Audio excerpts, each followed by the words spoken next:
আমার নিট বাংলা চ্যানেলে তোমাদের অনেক অনেক ওয়েলকাম। নিট স্ক্যামের ফাইনাল জাজমেন্ট আজকে হওয়ার আশা করেছিলাম আমরা সবাই, কিন্তু সেটা হলো না। সুপ্রিম কোর্টের ফাইনাল জাজমেন্ট আবার পিছিয়ে গেল। রিনিট হচ্ছে কিনা এখনো কনফার্ম হতে পারলাম না। চলো দেখে নিই আজকের সামারি যে কোর্টে অ্যাকচুয়ালি কি হয়েছে। ওকে, প্রথমত 1,08,000 স্টুডেন্টসের ডেটা অ্যানালাইজ করা হয়েছিল। তোমরা জানো আইআইটি ম্যাড্রাসে সম্পূর্ণ ডেটা অ্যানালাইজ করা হয়।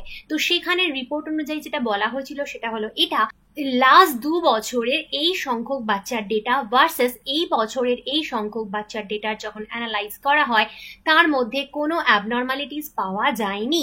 এটা আইআইটি ম্যাড্রাস থেকে ডেটা দেওয়া হয়েছিল এবং সেটাই বলা হয়েছিল। তো সেখানে কিছু আর্গুমেন্ট হয়, সেখানে আর্গুমেন্ট করা হয় এটা যে আইআইটি ম্যাড্রাসের যিনি ডিরেক্টর তিনি কিন্তু গভর্নিং বডি অফ এনটিএ এর মেম্বার। তো সেই হিসেবে ওনার ডেটা তো এনটিএ যা চাইবে যেরকম চাইবে সেরকম দিকেই হবে। তো এরকম একটা আর্গুমেন্ট কিন্তু কোর্টে প্রডিউস করা হয়। এর সাথে আমরা জানতে পারি যে নো রিনিটের পিটিশন কিন্তু 254টা জমা পড়ে আর রিনিটের পিটিশন কিন্তু 131টা জমা পড়ে। এরপরে জাজেসরা জানতে চান যে প্রথম 1,08,000 যে স্টুডেন্টস রয়েছে, মানে ফার্স্ট যে র্যাঙ্কার 1,08,000 যে বাচ্চা যারা প্রথম র্যাঙ্কের মধ্যে রয়েছে, প্রথম 1,08,000 এর মধ্যে রয়েছে, তাদের মধ্যে কতজন নিটের রেজিস্ট্রেশন করার সময় যখন কারেকশন উইন্ডো খোলা হয় সেই সময় তাদের সিটি চেঞ্জ করে। কজন স্টুডেন্ট 1,08,000 বাচ্চার মধ্যে রয়েছে যারা কারেকশন উইন্ডোতে তাদের সিটি চেঞ্জ করে, এটা ওনাদের তরফ থেকে একটা কোয়েশ্চেন ছিল। সেকেন্ড কোয়েশ্চেন ছিল হচ্ছে যে ওই 1,08,000 স্টুডেন্টস এর মধ্যে কতজন প্রথমবার নিটের রেজিস্ট্রেশনের টাইমে নয় বরং দ্বিতীয়বার যে রি রেজিস্ট্রেশন হয় সেই সময় রেজিস্ট্রেশন করে।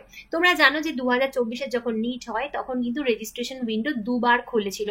তো সেকেন্ড টাইম রেজিস্ট্রেশন কারা করে ওই 1,08,000 স্টুডেন্টস এর মধ্যে, এই অবধি জিজ্ঞেস করার পরে কিন্তু ব্রেক হয়, লাঞ্চ ব্রেক। তো এই ইনফরমেশন গুলো জানতে চায় জাজেসরা। তো তারপর আফটার লাঞ্চ আমরা এই সমস্ত ডেটা নিয়ে আলোচনা হতে দেখলাম এবং তারপর লাস্ট যেটা বোঝা গেল সেটা হচ্ছে যে জাজেসরা বললেন যে প্রত্যেক স্টুডেন্টসের মার্কস সিটি এবং সেন্টার অনুযায়ী আপলোড করতে হবে। প্রত্যেক স্টুডেন্টসের মার্কস সিটি এবং সেন্টার অনুযায়ী আপলোড করতে হবে কালকের মধ্যে, একদিনের মধ্যে, এবং এর ওপর ভিত্তি করে এবং বাদবাকি সমস্ত ডেটার ওপর ভিত্তি করে আগামী সোমবার ফাইনাল রায় দেওয়া হবে বলেই জানানো হলো। এবং এটাও বলা হলো মোস্ট প্রবাবলি টিফিনের আগেই, মানে লাঞ্চ ব্রেকের আগেই হয়তো ফাইনাল রায় আমরা জানতে পারি। নিট সংক্রান্ত প্রত্যেকটা বিষয় সবার আগে বাংলায় তোমাকে আমি অথেন্টিক আপডেট দিয়ে দেব। তুমি যদি তোমার নিট জার্নিতে আমাকে পাশে পেতে চাও, আমার থেকে সব রকম হেল্প পেতে চাও ইউটিউবে ফ্রিতেই, তাহলে তুমি আমার চ্যানেলটা সাবস্ক্রাইব করে দিতে পারো। ভিডিওগুলো ভালো লাগলে লাইক কমেন্ট শেয়ার করতে একদম ভুলো না। আবার আসছি নতুন ভিডিও নিয়ে, নতুন ইনফরমেশন নিয়ে খুব তাড়াতাড়ি। 2025-এর NEET biology online paid batch যদি এনরোল করতে চাও, আমার অনলাইন পেইড ব্যাচ যদি এনরোল করতে চাও করতে পারো। আমার ফার্স্ট পিন কমেন্টে আমার অনগোয়িং যে ব্যাচ চলছে তার ডিটেলসের লিঙ্ক দেওয়া রইল। Bye bye.